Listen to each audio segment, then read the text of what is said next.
à travers la réalisation de 102 complexes scolaires, 2 déjà réalisés comme je l'ai dit, et 100 démarreront maintenant, objet du présent lancement.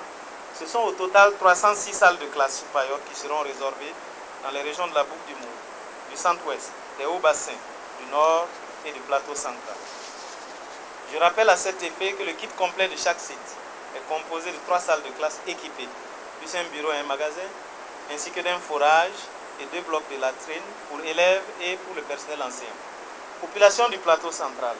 Dans ce projet de résorption des salles de classe sous Payotte, votre région va a déjà bénéficié d'un complexe scolaire à Bomboré et bénéficiera de 20 complexes scolaires, dont 8 pour la province du Kourou-Ego.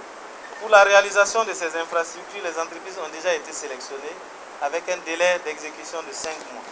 C'est-à-dire donc à la rentrée 2019-2020, les paillotes identifiées seront remplacées par des salles de classe construites en matériaux définitifs pour la sécurité et le bonheur des élèves et des enseignants, mais surtout pour le bonheur des plus petits, parce que lorsque vous êtes dans une école où il y a des salles de classe sous paillotes, ce sont les plus petits qui fréquentent dans ces salles de classe. Au regard de l'impact positif de ce projet sur les conditions d'études des élèves, j'invite tous les acteurs des localités bénéficiaires à faciliter la mise en œuvre du projet qui intervient dans une période d'installation de la saison pluvieuse. Les programmes que nous définissons sont des programmes qui concernent un combat de longue durée, parce que le combat pour le développement n'est pas un combat qui peut être quantifié dans un délai. Nous avons pris un engagement. Comme le ministre l'a dit, d'ici fin 2019, nous serons environ à l'éradication de 2500 écoles sous Payotte. Mais en même temps, il faut se dire, plus vous rattrapez ce que vous avez déterminé avant, plus il y a de nouvelles écoles qui sont créées également sous Payotte.